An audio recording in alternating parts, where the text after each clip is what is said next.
आज मैं लाया हूँ आपके लिए। आज मैं आपको बताने वाला हूँ कि अपनी साइटिका नर्व की को स्ट्रेच करना बंद कर दीजिए शुरुआती की स्टेज पे। काफ़ी बार हमें देखने को मिलता है जो पेशेंट हमारे पास में आते हैं, जो सभी जगह से हमारे पास पेशेंट आते हैं, कहीं ना कहीं ऐसे थेरेपी सेंटर या ऐसे लोगों के पास चले जाते हैं जो इनिशियली स्टेज पे ही हेमस्ट्रिंग की सीवियर स्ट्रेचिंग देते हैं। मैं सीवियर वर्ड इसलिए यूज़ कर रहा हूँ क्योंकि हेमस्ट्रिंग की जो रेंज होती है वो सबकी डिफरेंट होती है। किसी की 45 डिग्री के ऊपर नहीं जा पाती, हेमस्ट्रिंग टाइट हो जाती है, तो कुछ लोगों की साइटिक नर्व कंप्रेशन के कारण जो रेंज होती है वो 10 से 20 डिग्री तक रह जाती है। लेकिन ऐसे पेशेंट जब भी कहीं जाते हैं इलाज के लिए तो उनकी हेमस्ट्रिंग को फोर्सफुली सीवियर तरीके से स्ट्रेच किया जाता है, जिसके कारण पेशेंट को सीवियर पेन हो जाता है, डिस्क की प्रॉब्लम बढ़ जाती है, पैरों में सुन्नी जब बढ़ जाती है। तो इस स्ट्रेचेस के बाद में आज की वीडियो में आपको यही बताने वाला हूँ कि आपको शायद जो हेमस्ट्रिंग को वो कम स्ट्रेच करना है। इसी के विषय में हम बात करेंगे। सबसे पहले हम जानते हैं कि साइटिक नर्व होती क्या है और ये साइटिका के सिम्टम्स आते क्यों हैं।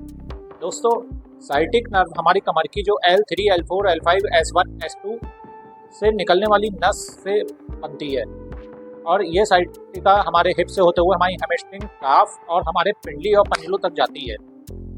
जब भी पेशेंट को डिस्क हर्निएशन की समस्या होती है, जब भी इस तरह से बाहर निकल के दबाव करती है तो पेशेंट को साइटिका होती है, यानी कि कमर में दर्द होता है, हिप्स में दर्द होता है, पैरों में चलने फिरने में झंझनाहट और सुन्नी का सामना करना पड़ता है। ऐसे पेशेंटों के साथ जब हम स्लम टेस्ट करते हैं या फिर SLR टेस्ट करते हैं तो पेशेंट की जो रेंज है 10 से 20 डिग्री 30 डिग्री पर आती है और पेशेंट को दर्द होना शुरू हो जाता है, नस पे खिंचाव आने लग जाता है। लेकिन ऐसे पेशेंट हमारे सामने ये कंप्लेंट लेकर आते हैं कि वे इस पेन के साथ कहीं गए थे और वहाँ पर उनके इनिशियली स्टेज पे वहाँ पे थेरेपिस्ट ने या वहाँ के डॉक्टर ने उनके पैर को पूरा स्ट्रेच कर दिया, हेमस्ट्रिंग का स्ट्रेच कर दिया, साइटिक नर्व का स्ट्रेच कर दिया और उसके बाद जो है हालत इतनी बुरी हो गई कि पेशेंट के लिए चलना भी भारी पड़ गया। तो मैं आपको यह बताना चाहता हूँ कि जब भी पेशेंट को डिस्क हर्निएशन की समस्या होती है, साइटिका होती है, तो ऐसे पेशेंट को हम लोग हमारे सेंटर पे सबसे पहले उसका रूट कॉज फाइंड करते हैं। SLR टेस्ट जो होता है वो साइटिका है, वो नस के दबाव के कारण है, डिस्क हर्निएशन के बारे में है। जब हम इसका टेस्ट करते हैं तो ये हमें पता लग जाता है। इस टेस्ट को परफॉर्म करने के बाद हमें यह पता लग जाता है और हम पेशेंट की जो है वो स्पाइन मोबिलिटी पे सबसे पहले काम करते हैं। स्ट्रेचिंग पे बिल्कुल ध्यान नहीं देते।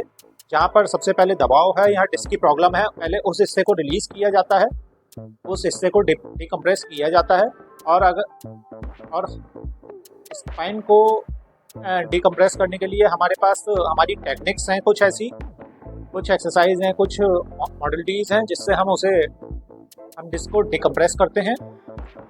तो जो साइटिका होती है वो उसमें तुरंत ही पेशेंट को आराम मिलता है और धीरे धीरे पेशेंट की जो रेंज है SLR टेस्ट के अंदर जो 20 से 30 डिग्री होती है वो इजीली आराम से 70 to 80 डिग्री तक चली जाती है। तो हमें ऐसे पेशेंटों के अंदर साइटिका की स्ट्रेचेस कराने की शुरुआत में बिल्कुल भी ज़रूरत नहीं होती। अगर आप में भी साइटिका की दिक्कत है तो मैं आपको यही एडवाइस करना चाहूँगा कि आप पहले बैक पेन के जो रूट कोज हैं उसको फाइंड आउट करें और कमर की आप एक्सरसाइज करके डिस्क और अपने नस के दबाव को हटाने की कोशिश करें। उसके बाद ही आप कोई स्ट्रेचेस वगैरह करें। अगर आप इनिशियली स्ट्रेचेस करते हैं कोई तो आप अपने दर्द को बढ़ा सकते हैं, डिस्क की समस्या को आप बढ़ा सकते हैं और डिस्क की रिकवरी को आप रोक सकते हैं। उम्मीद करता हूँ आपको ये वीडियो बहुत ही पसंद आएगा। अगर पसंद आ रहा है तो आप मेरे वीडियो को लाइक करें, शेयर करें। अगर किसी को कोई प्रॉब्लम है तो मेरी ये वीडियो आप ज़रूर भेजें। तो मेरा सेंटर मुरादाबाद में है। अगर आपको डिस्क से रिलेटेड कोई भी प्रॉब्लम है तो आप जो है मुझे कॉल करके संपर्क कर सकते हैं और हमारे यहाँ डिस्क के पेशेंट जो हैं वो काफ़ी हद तक ठीक हो जाते हैं और उन्हें आने वाले समय में कोई समस्या का सामना भी नहीं करना पड़ता, केवल कुछ हमारे एक्सरसाइज और मॉडलिटीज़ की टेक्निक्स से। धन्यवाद, नमस्कार।